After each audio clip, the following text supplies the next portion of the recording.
都能够听清楚啊。我这边在下雨啊，希望讯号还是会一直好啊。Semoga sinyalnya tetap bagus ya. Di sini lagi hujan. 同学们那儿怎么样？下雨吗？刮风吗？刮风 itu bertiup angin ya. 下雨吗？ hujan nggak? Oh, di Surabaya mendung ya. 阴天似水。阴天 itu apa? Mendung. 好，saya sambil share whiteboard. Oke, Ibu Lili ya, Bandung cerah ya. Wanlong 晴天，晴天 itu cerah. 好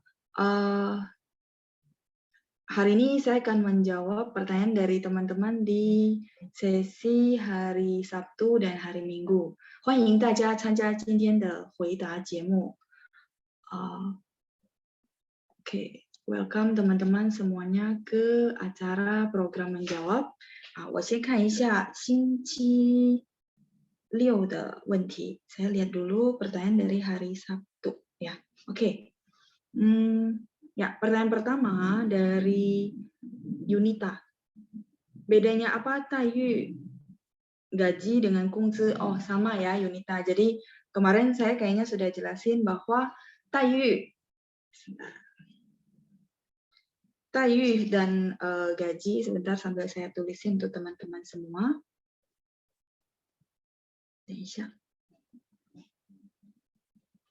Nah, oke. Oke ya, Taiyu. Taiyu bisa dua arti ya, teman-teman ya. Oke. Bisa satu artinya gaji dalam arti simple yang sinonim dengan kungzi, xinshui yang mungkin teman-teman sering dengar ya, Taiyu. Nah, tapi Taiyu juga bisa artinya perlakuan.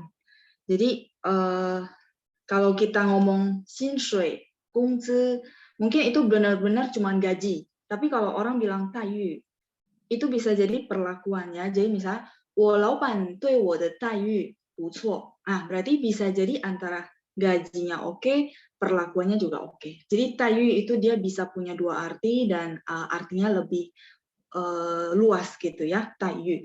Jadi kalau teman-teman mau bilang maksudnya bos saya sama saya baik gitu ya. Nah, baik berarti kan lebih ke perlakuan. Nah, maka teman-teman harus pakai Taiyu. 我在这家公司的待遇不错. Taiyu. Jadi berarti perlakuan kantor kepada saya sangat lumayan ya, 不错. Oke, saya jawab pertanyaan kedua.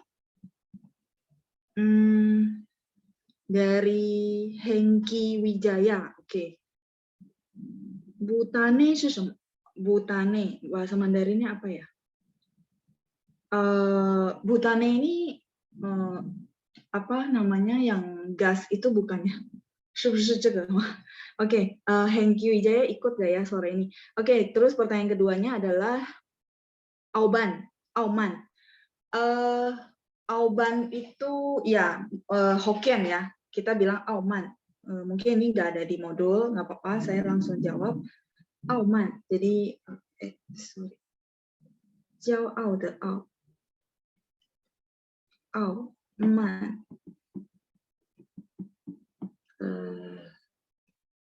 Nah, ini Mandarinya. Jujur di Hokkiannya saya ada juga Auban. Nah, Auban itu artinya kalau di saya ya, di Hokkiannya saya Auban itu maksudnya diomongin tuh nggak mau dengar.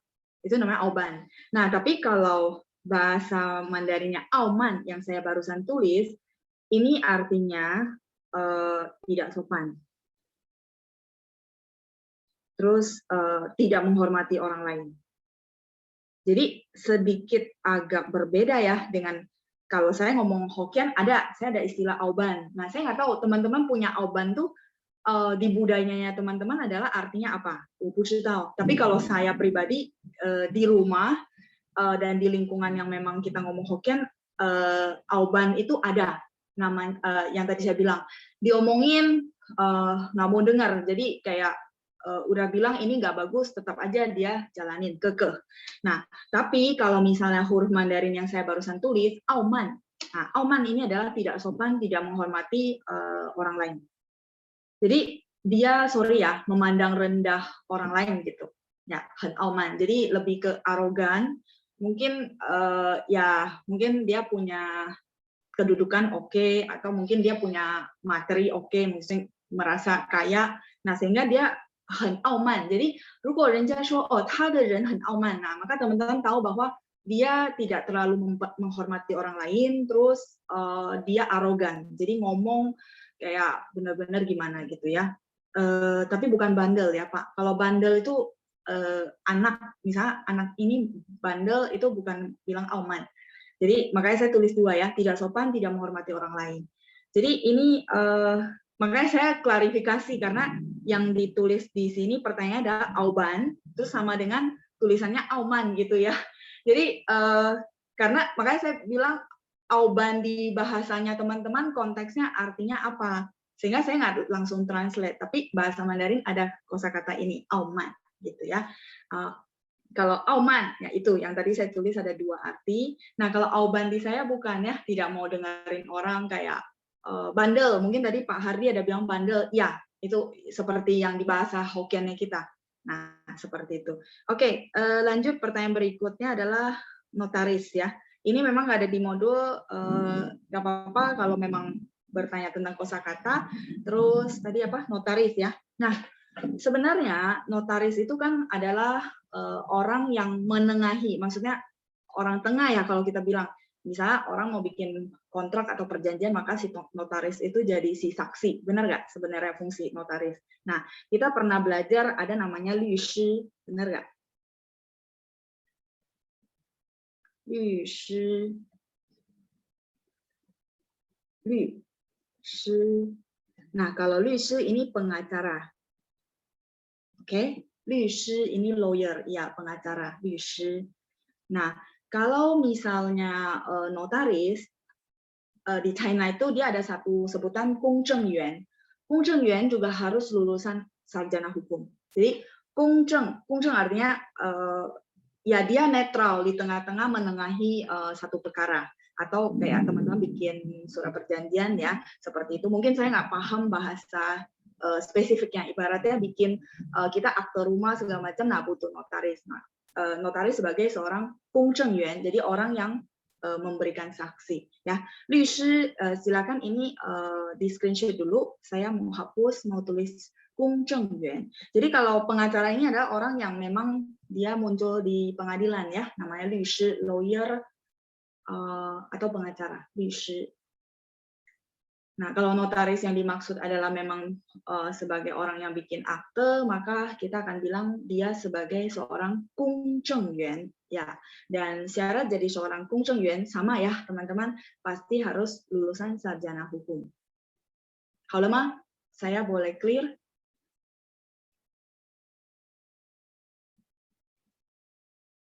Ya, halo. Oke ya, saya clear.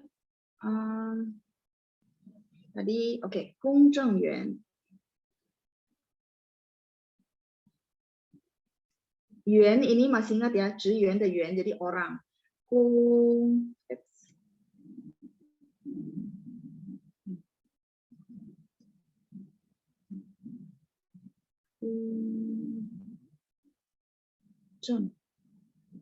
Yuan. Mungkin teman-teman bilang notaris atau public notaris ya, notaris secara umum, Gongzhengyuan. Nah, sekalian aja kalau misalnya apa namanya, teman-teman kan sudah tanya tentang pengacara, udah tahu pengacara, lyushi, terus notaris itu lebih ke Gongzhengyuan karena bikin akte perlu dia untuk sebagai mengesahkan atau biar sah lah gitu ya namanya ya, Gongzhengyuan. Yuan itu orangnya. Nah, law firm, mungkin kantor si notarisnya biasanya orang akan sebut 律师 yang tadi.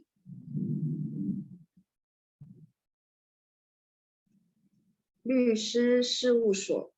律师 实nya 是 urusan, 任务的务, 所 itu adalah tempat. Jadi ini satu istilah khusus namanya kantor, kalau kita bilang kantor avokat, kantor notaris ya, 律师事务所. Kalau misalnya teman-teman nanti mau bikin perusahaan kantor notaris, maka misalnya namanya siapa, terus 律师事务所, artinya kantor avokat siapa gitu ya. 律师事务所, kantor avokat. Seperti itu ya. Jadi kebetulan tadi sudah ada ya kosakata pengacara, terus notaris, ya saya pikir sekalian sama nama kantornya. 律师事务所, 事务所, 事nya 事 urusan, teman-teman sudah belajar. U-nya kayaknya udah pernah belum ya? Saya lupa. U ini adalah assignment, tugas ya. 任务 adalah tugas saya, 任务的务. Terus 所 itu adalah tempat. 事务所, 事务所. Oke, 好了吗? Silakan di screenshot dulu. Saya lihat pertanyaan berikutnya. Jadi Pak Hengki Wijaya, Auban sudah, tapi lebih ke Auman yang saya tulis dari huruf Mandarinnya yang Bapak tanya, gitu ya. Artinya di bahasa Mandarin tadi udah, terus notaris juga sudah saya tulisin ya. Oke, 再来是 lanjut berikutnya dari Yunita ya. 高兴、开心、快乐 sinonim. Sinonim ya, tapi penggunaannya yang kadang-kadang berbeda ya. Jadi 高兴、开心、快乐 itu kita semua artikan sebagai happy, gembira. Cuman kadang-kadang di satu penggunaan itu agak berbeda ya. Sebentar, coba saya ini. Jadi dia kadang pasangannya yang memang spesial gitu. Misalnya contoh 生日快乐, kita nggak bilang 生日高兴, nggak bilang 生日开心, 没有ya. Oke, ini kalau teman-teman udah screenshot, nggak apa-apa. Kita bahas tentang 高兴. Oke. 高兴, terus 开心. Berdua ini masih dekat, masih masih hampir sama. Jadi 认识你我很高兴. Tapi teman-teman perlu tahu bahwa mereka itu punya kebiasaan ngomong dengan padanan kata. Kalau teman-teman sering baca bahasa Mandarin akan paham. Oh, 认识你我很高兴. Jarang banget saya dengar, bahkan saya baca 认识你我很开心, jarang. Biasanya 认识你我很高兴. Itu kayak udah patennya gitu. Nah, tapi kalau teman-teman tanya 高兴 sama 开心 bedanya apa? Sama sih, happy, gembira, dan jangkanya lebih short term. Jadi lebih pendek. Maksudnya, misalnya 今天我很高兴, 今天我很开心, itu boleh. Ya. Nah, jadi jangkanya ya hari ini saya happy, mood saya lagi gembira. Ya, 高兴, 开心, seperti itu ya. Oke, silakan di screenshot dulu karena saya akan bahas tentang 快乐. 好了吗?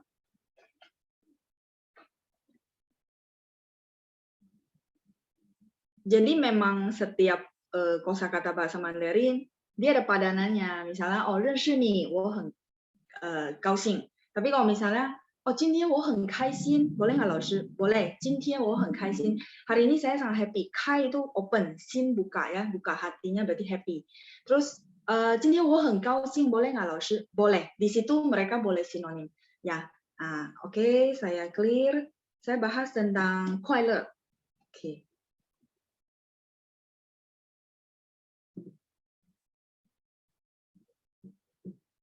快乐 itu juga kalau kita artikan ke bahasa Indonesia kan artinya gembira, happy, benar nggak? Gembira, senang, happy, dan sebagainya ya. Nah, teman-teman boleh catat sendiri. Nah, cuman 快乐 itu dia happy-nya lebih untuk hal-hal yang long term, panjang gitu. Contoh, 你的生活快乐吗? 你这生活快乐吗? Maksudnya kehidupan kamu happy nggak? Atau mungkin orang lebih sering bilang 幸福吗? Benar nggak? Bahagia nggak? Nah, kalau misalnya kita mau nanya teman kita dengan kondisi dia udah hidup bertahun-tahun, misalnya di mana lah contoh ya, mau tanya lebih ke kondisi dia dan itu jangka panjang, maka kita akan tanya, 你快乐吗? Beda banget ketika kita bilang 你高兴吗? Ya, 今天很高兴 gitu. Terus 明天可能也很高兴, mungkin besok juga sangat senang ya. Tapi kalau 比如说 ya contoh apa ya contohnya? Oh, misalnya contoh gini, teman-teman sudah mandiri dari usia 19 tahun tidak tinggal sama orang tua gitu ya. Terus akhirnya tinggal balik dengan orang tua untuk jangka misalnya udah 2-3 tahun. Nah, kadang-kadang misalnya orang tanya, "Ni kuai le ma?" Contoh ya, itu cuma contoh. Jadi kuai le ma lebih ke feeling yang memang dia jangka panjang gitu. Ya, jadi teman-teman kalau misal mau menanyakan satu konteks mesti lihat kalau memang ini sifatnya jangka pendek pakai kaoxing, kaisin. Tapi kalau misal sifatnya jangka panjang, kondisi yang memang sudah jangka panjang, pakainya kuai-le. Itu satu ya, penggunaan pertama. Teman-teman catat ya, karena saya nggak bisa tulis nanti kepanjangan. Terus kuai-le itu yang tadi ya, jadi jangka panjang. Terus makanya saya bilang kehidupan kamu happy nggak gitu ya? 你的生活快乐吗？你快乐吗？atau gini ya, contoh mungkin bahasa-bahasa di film yang saya adopsi. 你嫁给他，你快乐吗？嫁给他berarti menikah dengan dia, kamu happy nggak? Nah di situ happy-nya pakai 快乐 karena menikah dengan dia bukan sehari 2 hari tapi seumur hidup ya. Jadi ini 快乐吗? Seperti itu ya. Itu contoh dialog di film. Nah, terus penggunaan kedua biasanya 快乐 dipakai untuk misalnya 生日快乐. Ya, ini mungkin teman-teman akan sering pakai 生日快乐. Bukan jarang ya, tidak pernah lihat 生日高兴,生日开心没有,完全没有ya. Benar-benar boleh dikonfirmasi tidak pernah ada. Jadi 生日快乐. Jadi 快乐 dia padanannya kayak untuk ucapan ya. 圣诞节快乐. Terus kayak sekarang teman-teman yang lagi berbuka puasa, menjalankan ibadah puasa, kita akan bilang 斋戒月快乐 seperti itu ya. Jadi semua untuk ucapan-ucapan pakai 快乐. 母亲节快乐. Terus kita ada 清明节快乐 yang kemarin barusan lewat ya, 清明节快乐 seperti itu ya. 快乐. Sampai di sini oke. Jadi 快乐 lebih ke ucapan ya. 生日快乐, 圣诞节快乐, 新年快乐, 春节快乐. Oke, saya lanjut. Pertanyaan berikutnya masih dari Yunita. Tiliang sama dengan Lijie. Oke. Sama tapi nggak sepenuhnya sama ya. Nanti saya kasih contoh. Ya, memang bahasa Mandarin dia ada banyak sinonim, tapi nggak semua konteks dia bisa jadi sinonim ya. Oke, Xingfu, ya ini barusan ya ada satu kata Xingfu. Oke, Xingfu itu bahagia. Boleh artinya 快乐. Tapi kalau saya mau menyatakan bahwa saya sangat bahagia, saya pakai kata 幸福. Saya nggak pakai kata 快乐 ya. Misalnya 我觉得我现在生活很幸福. Saya merasa kehidupan saya sekarang sangat bahagia. Jadi maksud saya teman-teman, 幸福 itu dia memang artinya bahagia ya. Fu-nya yang saya bilang hoki itu fu. Xing. Jadi kalau misalnya teman-teman mau nyatakan perasaan bahagia, pakai xingfu, nggak usah pakai 快乐, 开心 atau 高兴. Maksudnya direct aja, simple aja, nggak usah dipikirkan, kan ini sinonim, jadi saya mau pakai. Nggak.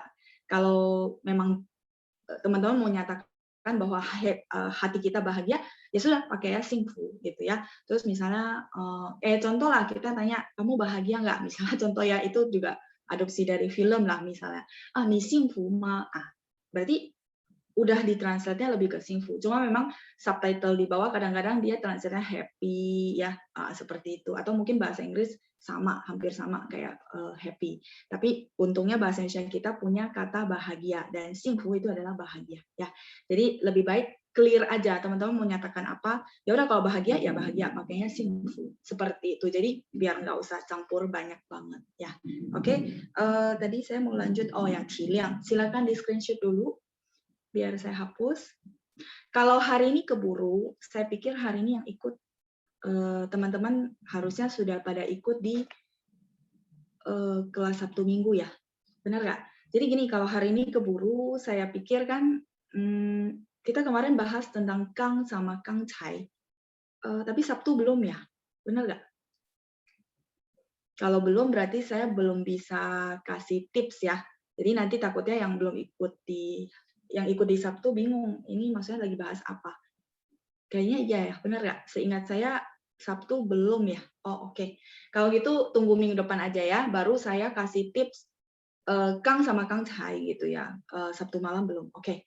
Soalnya gini, Kang sama Kang Cai kalau dibahas secara grammar kan dia sangat banyak gitu yang ngejelimet. Nah, maksud saya sebenarnya teman-teman perlu praktikalnya aja. Maka saya kepikiran ya udah pokoknya teman-teman nggak usah pusing biar bisa pakai dua kata ini dengan tepat saja dulu. Nanti kalau namanya level advance teman-teman lama-lama sering baca itu akan lebih pakai apa namanya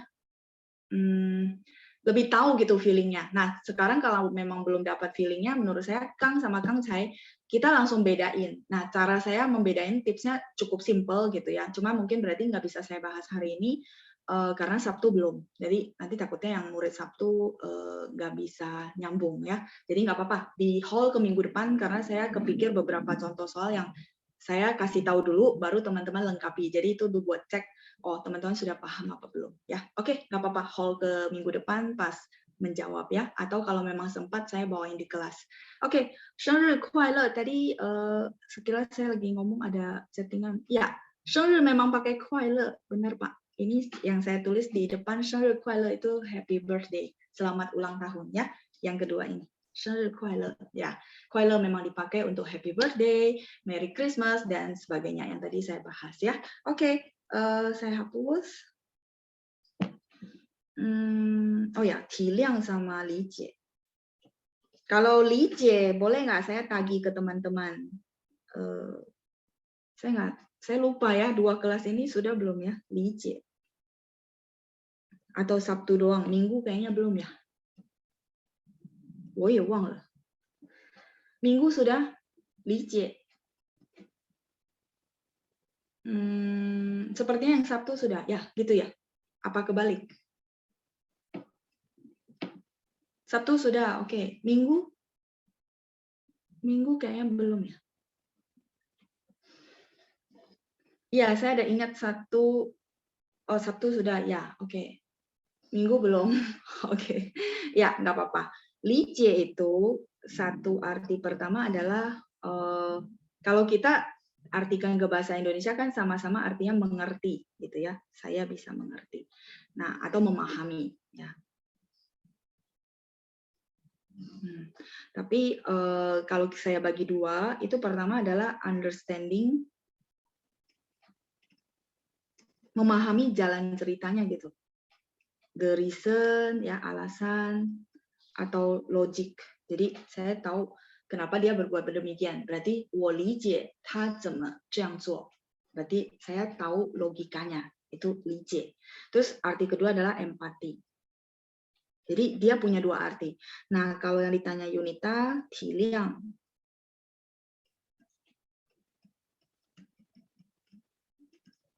Ini adalah empati saja.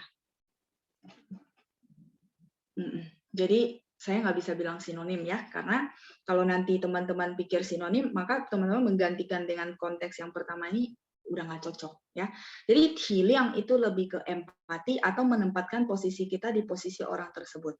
体谅 ini paling sering dipakai adalah 你能体谅父母的心情吗? Ya kan? Nah, mungkin teman-teman sering dengar ya, 你能体谅当父母的, aduh nggak cukup lagi. 心情吗? Semoga teman-teman nggak kepotong ya. Kalau diartikan ke bahasa Indonesia kan, kamu bisa nggak memahami perasaan seorang orang tua? Ya. Nih, neng. Kepotong nggak teman-teman? 体谅. Tang itu menjadi. Tang itu artinya menjadi. Fumu itu orang tua. Sorry teman-teman, sangat ke bawah banget. Kalau kecoret, kepotong nanti saya tulis ulang saja. Kepotong nggak teman-teman? Xin qing. Oke. Oke, ya, kalau nggak kepotong bagus lah. Oke, 你能体谅当父母的心情吗? Nah, ini 体谅 dipakai di konteks ini cocok banget ya. Dan kita nggak pakai 理解. Kalau 理解 itu yang kayak tadi saya bilang, misalnya teman kita putus cinta, terus kita menyatakan kita sangat berempati atas kondisi dia, kita akan bilang 理解. Nah, tapi kalau misalnya empati yang memahami, ini juga artinya memahami kan, 体谅 ya. Kayak gini, 体谅 penggunanya. 你能体谅当父母的心情吗? Kamu bisa nggak memahami perasaan jadi seorang orang tua? Misalnya contoh dia ada salah paham lah sama orang tuanya. Terus mungkin dia juga belum jadi orang tua ya, maksudnya belum punya anak. Nah, kita paham bahwa orang tuanya berbuat demikian demi kebaikan dia. Nah, maka kita akan tanya dia, 你能体谅当父母的心情吗? Kamu bisa nggak memahami perasaan jadi seorang orang tua? Perasaan jadi seorang orang tua maksudnya, ya mungkin papa mama kamu larang kamu begini, tapi dia ngomong demikian itu supaya demi kebaikan kamu dan sebagainya, bla bla bla ya. Jadi kalau dengan kalimat ini harusnya teman-teman paham bahwa kita sebenarnya mau kasih tahu bahwa ya kamu bisa nggak memahami banget menempatkan posisi kamu di kedudukan sebagai orang tua seperti itu ya. 你能体谅当父母的心情吗? Oke, 好了吗? Untuk 体谅 sama 理解. Yang kelas hari Minggu nggak apa-apa, saya akan jelasin lagi perbedaan 理解 sama 了解ya. Oke, yang ini 体谅 sebagai tambahan buat teman-teman yang hari Minggu. Ya, nanti di kelas saya akan jelasin ulang kok 了解 sama 理解 ya. Oke, 好了. Saya lanjut ya. Jadi 体谅 seperti itu. Jadi kalau teman-teman mau minta orang untuk memaklumin, ya kita kan ada bahasa Indonesia, tolong kamu maklumin gitu ya. Nah, kita boleh pakai 体谅, tidak pakai 理解, 不是. 体谅 itu lebih dalam gitu. Ya, jadi 请你能够体谅我. Misalnya contoh, teman-teman udah minta tolong gitu ya sama orang ini, tapi orang ini bilang benar-benar nggak bisa, ini melanggar aturan bla bla bla bla. Nah, jadi dia serba salah teman-teman ya. Kalau dia okein teman-teman, pokoknya intinya dia serba salah, nggak bisa bantu teman-teman, maka dia akan bilang tolong maklum gitu ya. 请大家体谅，请大家体谅我的难处ya. 请大家体谅我的难处 artinya tolong teman-teman semua pahami kesulitan saya ya, 我的难处 seperti itu. Dipakainya 体谅. Jadi 体谅 kalau saya boleh bilang dia lebih mendalam gitu. Tolong dimaklumin, tolong dipahamin seperti itu ya. Oke. Jadi 不完全是sinonim ya. Jadi 同义词不完全是同义词, tidak full dia sinonim karena penggunaannya sedikit berbeda. Oke. 当父母 ya, menjadi orang tua. Di sini 当 artinya menjadi, become ya, menjadi.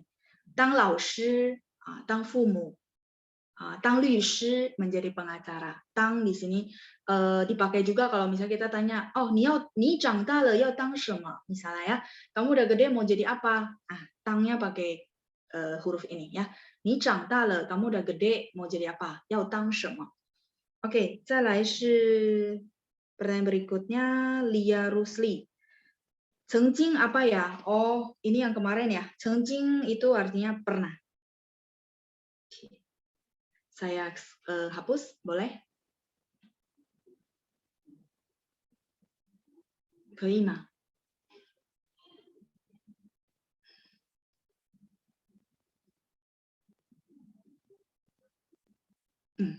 Oke, saya hapus dulu ya, biar nggak terlalu penuh. Tadi, 曾经 ya. 曾经,哎.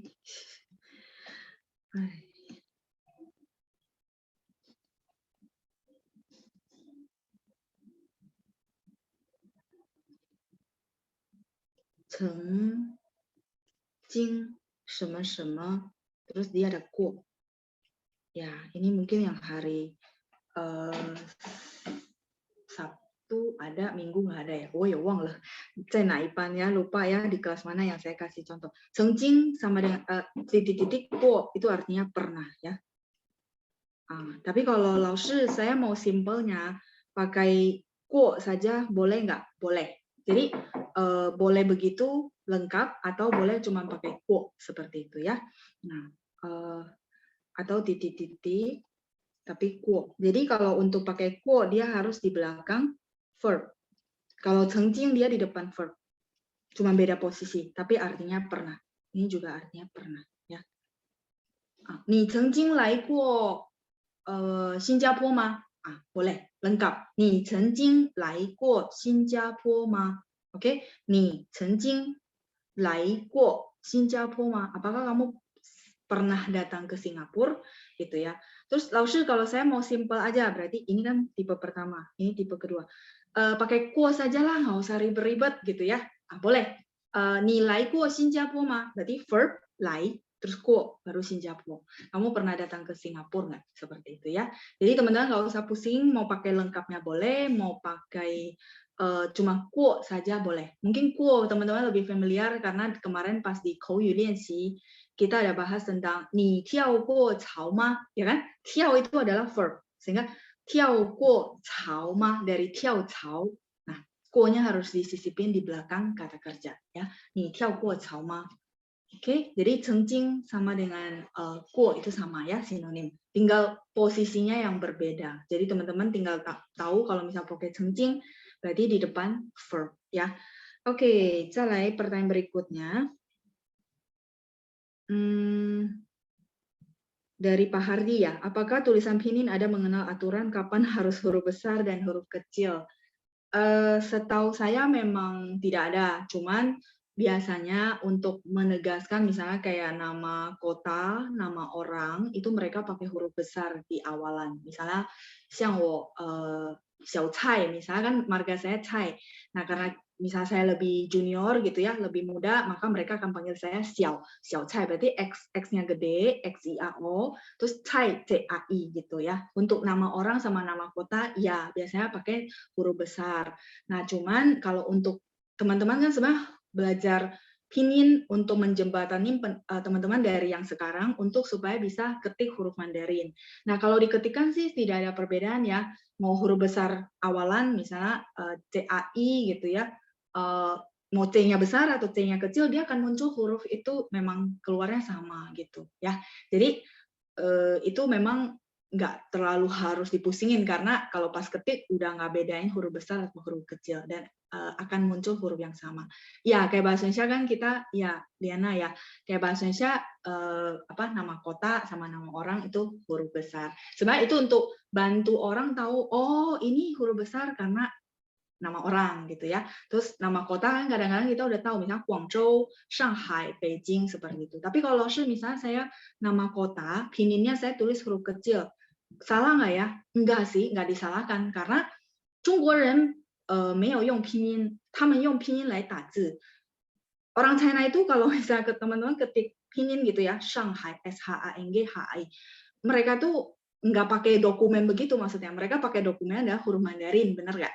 Nah, tapi kita perlu kuasaan pinyin supaya kita bisa ketik. Nah, suatu saat teman-teman ketik SHANGHAI, muncul adalah huruf Mandarin dan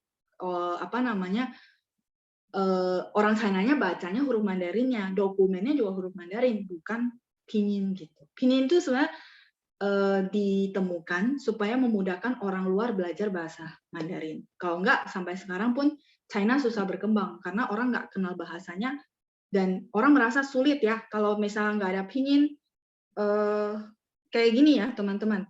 Kebayang nggak sih kalau nggak ada pinyin ya? Teman-teman belajar bahasa Mandarin itu kayak gini. Ini namanya Cheng, ini namanya Jing, ini namanya Guo. Udah, nggak ada gimana ya udah cara bacanya Chengjing teman-teman record ya kalau nggak ada pinyin begini kebayang ya susah banget makanya ini kita masih bersyukur yang temuin Hanyu pinyin gitu ya jadi at the end sebenarnya teman-teman perlu mengenal huruf Mandarin ya semoga langkah kedua kita yang untuk menguasai nada sudah oke. Nah mungkin nanti kita ada kesempatan di next-nya adalah saya ajarin teman-teman untuk kenal huruf Mandarin. Bagi yang nggak suka nulis, nggak apa-apa, nggak usah nulis. Tapi yang penting ketik misalnya C-E-N-G, J-I-N-G.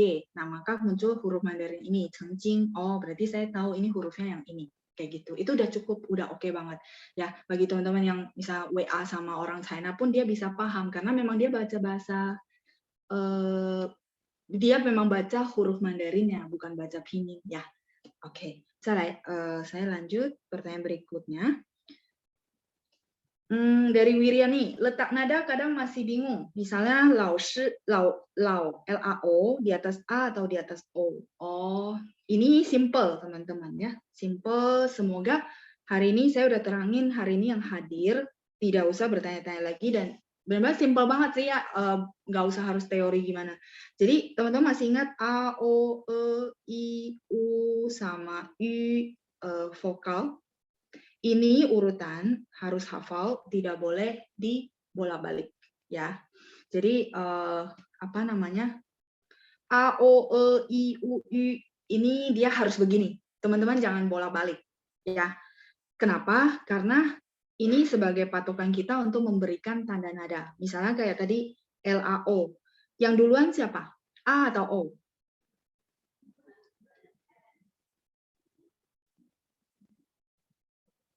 A, maka tanda nadanya akan di A. Misalnya tanda nada 3, lau. Oke? Terus misalnya LEI, berarti di mana? Sesuai urutan ini di mana? Nada 4 misalnya. Di E ya. Sesuai. Jadi makanya urutan ini di E ya. A, O, E, I, U, Y, E duluan maka di E. Ya, misalnya ada 4, lei, capek, misalnya contoh. Jadi teman-teman cukup ingatin urutan ini ya. Jadi nggak akan bingung lagi taruh nada di mana. Khusus hanya satu aturan yang teman-teman perlu hafal dan saya sudah bikin lebih simpel, yaitu IU atau UI gitu ya, itu taruh di belakang. Misalnya nada 4 semuanya. Ya. Jadi kalau ketemu vokal yang IU atau UI sekali lagi, itu taruhnya di belakang. Ini 2 kali sama, sorry. IU atau UI itu akan taruh di belakang. Jadi saya nggak usah ajarin teman-teman yang menyalahi aturan sebenarnya yang ini, yang dia spesial. Jadi kan IU harusnya urutan ini harus taruh di I, benar nggak teman-teman? Nah, maksud saya supaya teman-teman nggak usah pusing, yang mana sih yang menyalahi aturan. Jadi saya bikin simple, teman-teman praktek juga nggak usah mikir-mikir. Misalnya ketemu Leo. Leo itu apa? 1, 2, 3, 4, 5, Leo. Leo. Oke, Leo. Nada 4. Taruh nadanya di mana? Ya, di U. Jadi IU, UI, teman-teman nggak usah pikirin yang mana sih yang melanggar aturan, aduh pusing gitu ya. Nggak usah pusing-pusing, UI, IU taruh belakang. Ya. Terus ketemu lagi misalnya yang, ini kan IU. Kalau UI misalnya, shui, shui itu siapa? Iya, kalau untuk benar-benar Hanyu Pinyin itu nggak boleh. Apalagi kalau teman-teman punya anak, belajar Hanyu Pinyin ya, taruh nada itu nggak boleh asal, memang harus sesuai ini. Ya, urutannya ini. Nah, cuman 2 yang tadi saya bilang, UI sama IU taruh di belakang. Ya, daripada teman-teman menghafal yang mana sih yang menyalahi aturan jadi kebalik-balik, bener nggak? Nah, jadi UI, IU taruh di belakang. Udah, yang lainnya udah sesuai, udah sama semua, nggak ada menyalahi aturan. Sama yang kalau kayak Lü kan LU gitu ya. Nah, ada 4. Ya, U-nya tetap ditulis ada titik 2 di atas. Kalau LU itu lu. Nah, ini kalau ini memang cara bacanya memang berbeda ya. Lü sama lu, tapi tetap tanda nadanya di U atau di U ya, sama. Selalu tanda nada itu di vokal. Ya. Jadi ini benar-benar ketentuan standar dari si Hanyu Pinyin. Semoga lewat sesi ini yang cukup simpel, teman-teman sudah tidak kebingungan lagi untuk taruh nada di mana, ya, dan sudah dengan sangat yakin, ya. Yang penting 2 aturan ini yang teman-teman perlu hafal. Dan nggak perlu dihafal sih ya, nggak mau pusing lah kalau saya bilang ya, IU, UI taruh belakang. Oke. Semoga membantu teman-teman ya, jadi nggak taruh posisi yang salah lagi. 再来 Saya lanjut pertanyaan berikutnya yang hari Minggu. Dari Jenny ya. Beda cita sama bieda apa? Beda cita sama bieda itu sama ya. Cita yang lain, bieda juga yang lain. Dan mereka itu sinonim, jadi boleh saling menggantikan. Yang boleh saling menggantikan, saya akan bilang boleh. Tapi kalau yang nggak boleh, kayak tadi, saya akan bahas lebih rinci. Jadi teman-teman nggak salah pakai ya. Oke, pertanyaan Jenny sudah. Saya lanjut. Ini kayaknya nggak ada pertanyaan lagi ya. Dari Pak Martinus. 老师, apa arti jinling? Jinling 是什么? Dia tulis pinnya JINLING, tapi nggak ada huruf Mandarinnya. Pak Martinus ikut Jinling, 是不是我在上课的时候说有吗？Jinling. Ya, kalau teman-teman tanya kayak gini, saya minta kalau bisa huruf Mandarinnya, ya. Atau ya kadang-kadang saya menebak, tapi Jinling 没有这个词, kecuali ada huruf Mandarinnya, mungkin saya masih bisa tahu, oh berarti artinya apa. 再来是 Luna ya, Luna. 老师 kalau 生词 banyak dibagi 2 sesi ya. Oh ya, 生词 kayaknya kita udah bagi beberapa sesi ya, gara-gara ya bahasa Mandarin itu dia mungkin teman-teman perlu tahu, oh ini penggunaannya pakainya di mana kayak gitu ya. Jadi itu yang bikin kita lama bahasnya, kupasnya agak lama seperti itu. Oke, ini sih udah selesai semua. Oke, satu pertanyaan dari yang hari Minggu ya. Apa beda lijie sama liaojie? Oke. Ini kan memang anak Sabtu nggak semua ikut. Terus anak Sabtu yang udah ya, anak hari Minggu yang belum ya, gitu ya. Jadi saya perlu jelasin lagi lijie sama liaojie di sini atau nanti di kelas saja. Ya Sabtu udah ya, Minggu yang belum. Ya karena pas kosakatanya nggak sama, nggak bareng-bareng ya. Jadi Minggu, yang hari Minggu yang belum dapat perbedaan liaojie sama lijie, ya di kelas aja ya, karena nggak semuanya hadir di hari ini. Mungkin gini aja, yang hadir biasa menjawab itu sering hadir nggak kalau misalnya, setiap sesi hadir nggak? Kemarin itu kan kita bahas tentang te, ada 3 te. Bener nggak?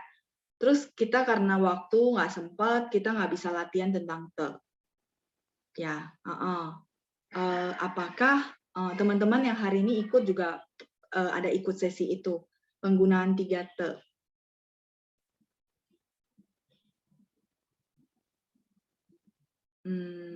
Kalau memang nggak semua dapat, berarti saya juga nggak bisa kasih latihan ya, kasihan soalnya nanti nggak bisa nyambung, malah sangat susah ya. Saya berpikir, saya punya prinsip tuh pengen menyederhanakan. Sebenarnya Mandarin itu kalau kita mau bahas sampai dalamnya gitu ya, sampai advance tuh nggak selesai-selesai. Tapi saya punya prinsip, teman-teman yang penting bisa pakai dulu dengan benar, aplikasinya oke, teman-teman bisa gunakan. Kalau misalnya dibikin rumit, menurut saya buat apa kayak gitu ya. Kalau misalnya nggak semua ikut, masih bingung. Ikut tapi masih bingung, ya nggak apa-apa. Perlu ada latihan sih sebenarnya. Boleh dibahas lebih hari ini. Oh ya udah. Oke, boleh. Karena kalau nggak salah 2 sesi minggu lalu kayaknya kita bahas tentang te. Ya. Jadi gimana teman-teman? Kalau saya pikir itu ya mungkin kayak hari Selasa, kalau kita bahas tentang kosakata kan sebenarnya nggak selesai-selesai ya, banyak banget kosakata yang teman-teman pengen tanyain. Tapi maksudnya gini, mungkin kita ini masih ada sedikit waktu. Apa mau bahas tentang te yang kemarin saya pernah kasih, terus kita ada soal latihan gitu. Teman-teman mungkin bisa bisa lebih dalam, oh ini caranya gini gitu ya, te-nya dipakai buat apa. Ya, nggak apa-apa. Ada kok rekamannya ya, cuman saya lupa rekamannya tanggal berapa. Udah selesai sih pertanyaannya ya. Kalau misalnya saya buka pertanyaan kan pasti banyak kan, maksudnya kosakata yang teman-teman pengen tahu.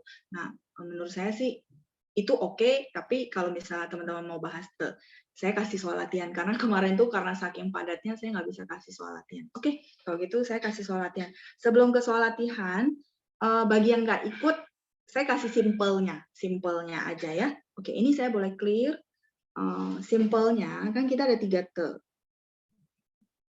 Ya, kalau mau lebih detailnya nanti bisa lihat rekaman ya. Tapi ini saya kasih simpelnya saja. Sama te yang ini. Ya, sama-sama tiganya baca te. Nah, yang simpelnya, yang saya mau bilang teman-teman biar gampang pakainya. Te yang pertama gitu ya. Urutannya jangan dihafal urutan te yang mana, tapi teman-teman perlu kenal hurufnya. Ini misalnya shuang ren te. Ini adalah verb plus dia sendiri. Ini ada di modul kita ya. Plus kata sifat. Oke. Terus yang kedua, ini adalah biasa dia untuk kepunyaan. Misalnya, 我的朋友, berarti temannya saya. Nah, kalau saya boleh ajarin teman-teman supaya teman-teman bilang, iya saya tahu te-nya kepunyaan, tapi ketika lagi dipakai di kalimat kan bingung, Laoshi. Oke. 我 sama 朋友. 朋友 itu adalah kata benda, benar nggak? Setuju ya? Teman, buku, terus sepatu, baju, celana, itu semua kata benda, benar nggak? Nah, 我 ini adalah kata ganti orang. Saya kasih yang simple. Nanti kalau misalnya teman-teman pakai patokan saya, kata ganti orang, akan sangat bisa untuk jawab pertanyaannya saya. Dan itu gampang gitu. Jadi, ternyata gini doang gitu ya. Nah, tapi kalau mau dalamnya, lihat rekaman yang sebelumnya ya. Terus, nah selain itu, dia dipakai untuk misalnya contoh benda dengan benda. Misalnya, saya kasih contoh lain. 学校的 contoh ya, 食堂. 食堂 masih ingat? 食堂 itu adalah kantin ya. 学校 itu adalah sekolah. Jadi maksudnya mau bilang kantinnya si sekolah, kantin miliknya si sekolah. Nah, itu juga di sini kalau misalnya teman-teman lihat cara merumuskannya adalah noun dengan noun. Ya enggak? Te. Ini pakainya te yang ini. Oke. Nah, terus te ini dipakai kayak misalnya 我的是谁的？是我的。sebenarnya kalau 我问大家这是谁的？这是我的。老师，这是我的。berarti ini punyanya saya. Berarti di sini sebenarnya ya. Cuma dia soal ditaruhnya di belakang ya. Jadi 我的 te-nya yang ini. Nah, te yang ketiga itu dia adalah ya oke ya di sini ya. Te itu kata sifat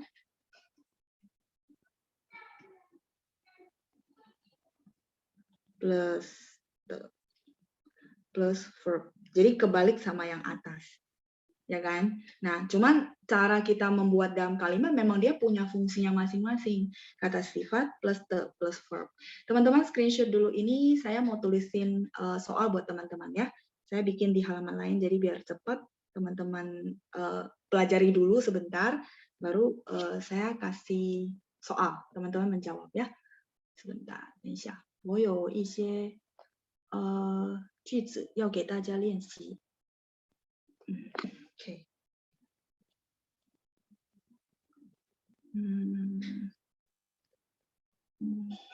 Sebentar ya. Saya tulisin dulu. Di note aja. Oke. Teman-teman resapin dulu rumusnya ya. Oke.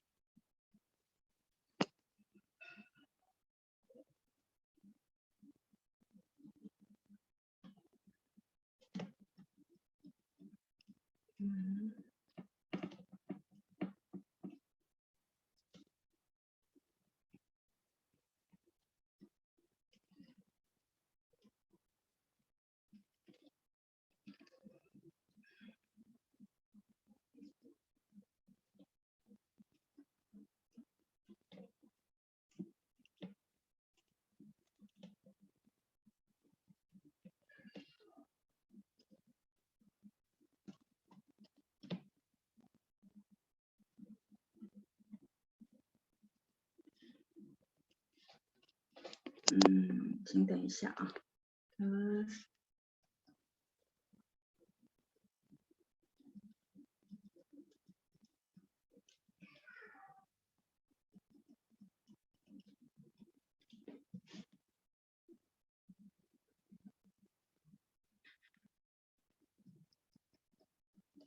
孩子们操上。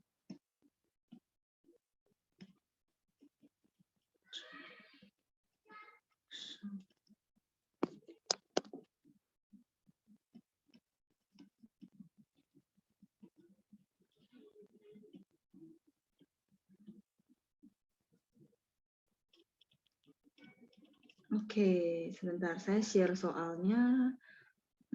请等一下。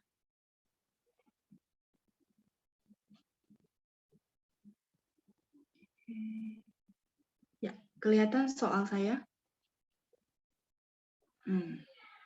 Silakan teman-teman ya. Dilengkapi dengan te. Cuman saya minta te-nya yang mana. Saya minta teman-teman jawabnya misalnya ini te apa, itu te apa. Jadi contoh, ini 双人的. Ini namanya 双人的.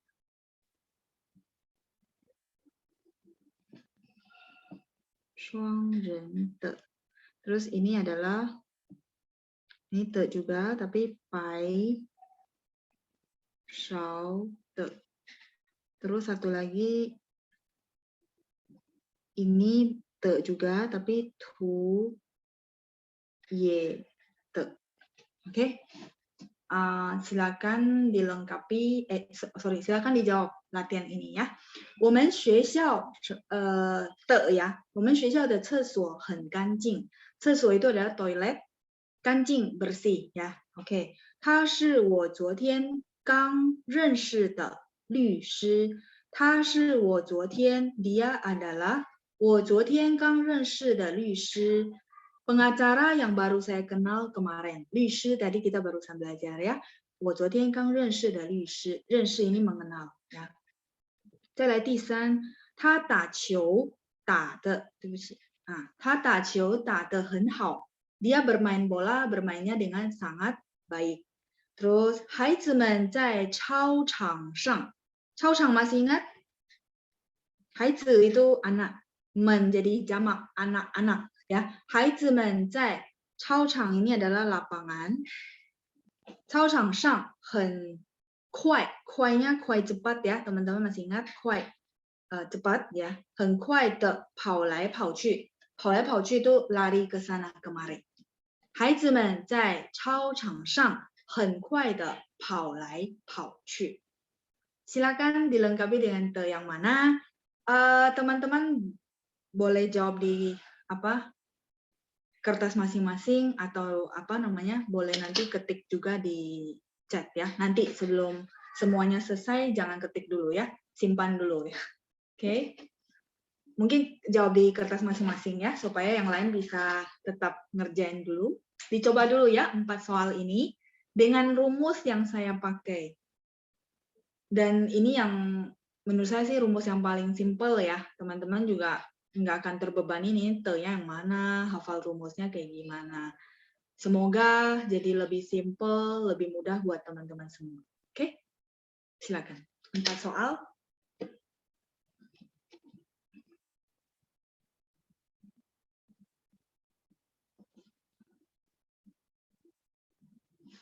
Pelan-pelan saja teman-teman lihat rumus.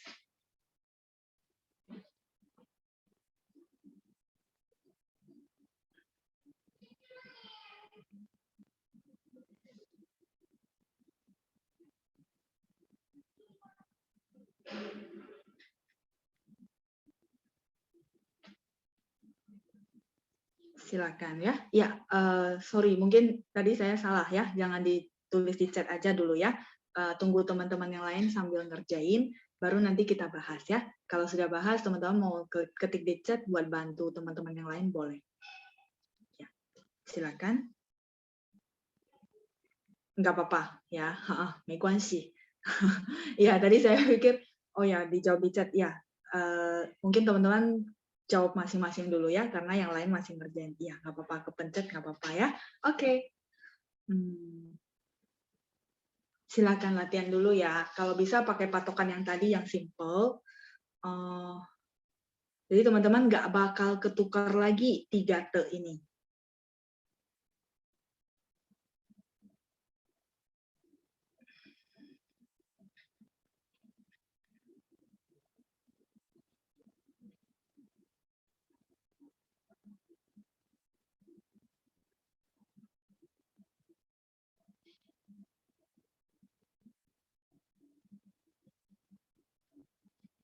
好了，怎么样？大家都好了吗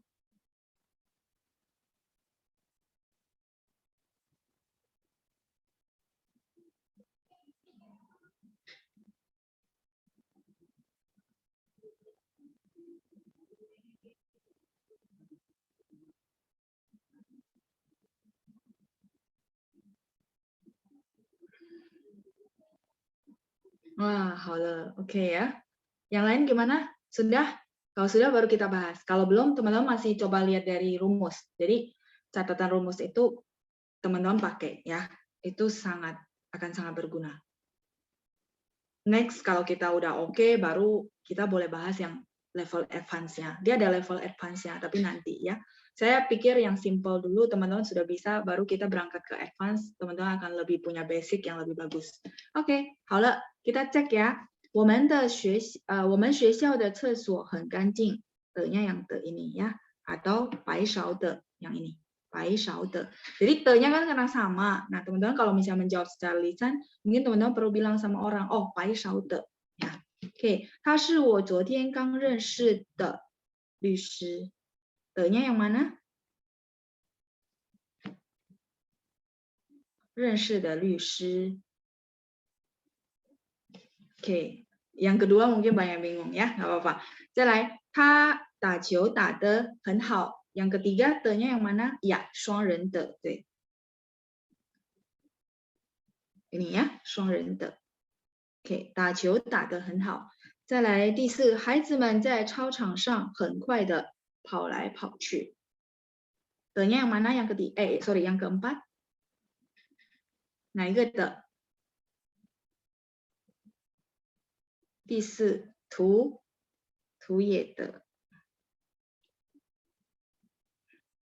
Bacanya juga te ya.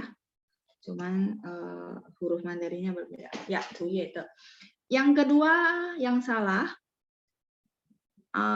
kira-kira karena apa? Yang kedua ada yang salah atau benar semua ini?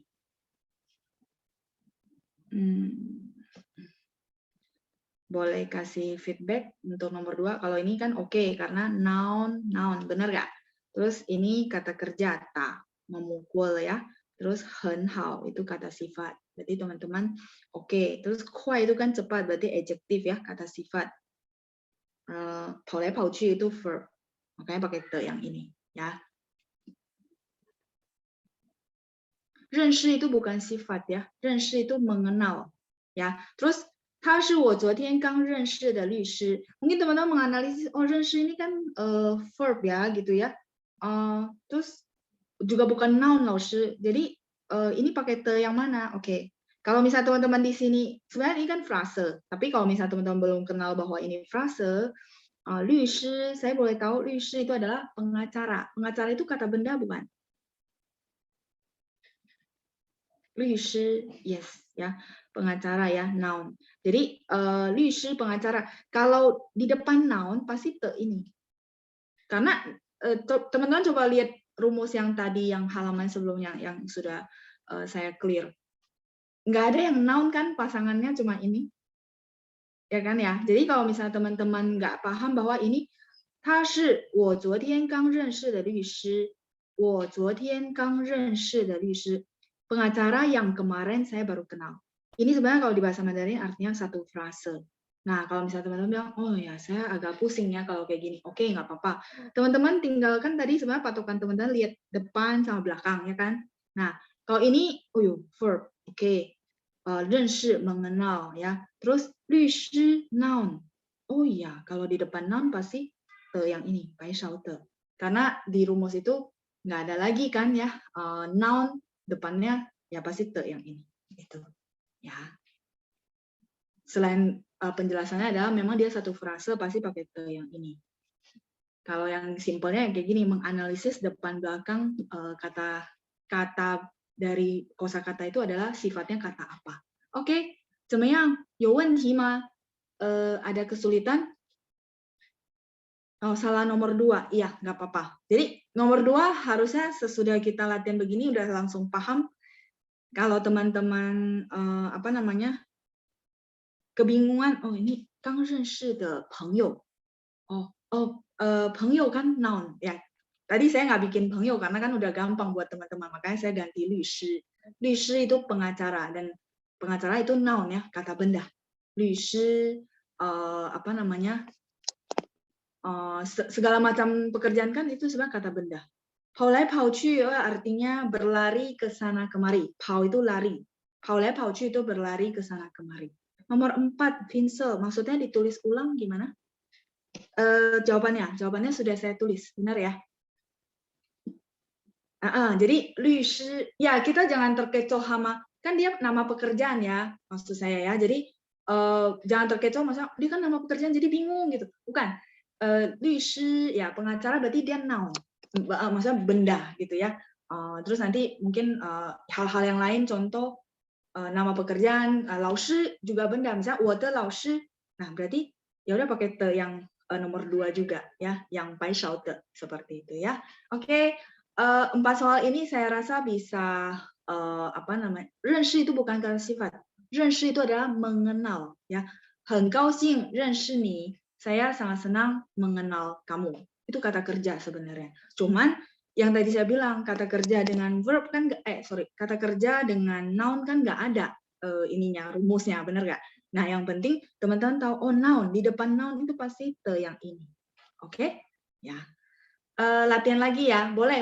Nanti next kita kalau sesinya masih ada waktu, yang pertanyaan udah selesai, saya kasih latihan lagi dengan model soal yang berbeda. Nanti teman-teman lama-lama terasa sih, tahu, ini mah pakai te yang ini karena patokannya yang kayak saya udah buka rahasia sih ya patokannya yang mana.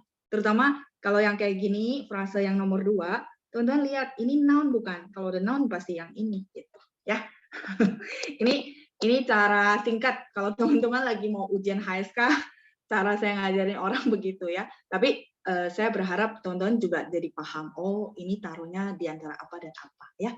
Oke, semoga latihan hari ini bisa bermanfaat buat teman-teman. Next saya bikin soal lagi ya, buat teman-teman latihan lagi. Yang penting screenshot yang rumus itu tetap dibawa supaya saya nggak jelasin ulang ya.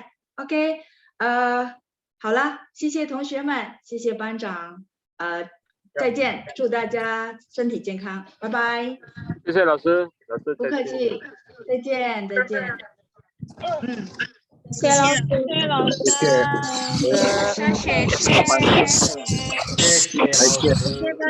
师，谢谢老师，再见，好，拜拜。老师再见。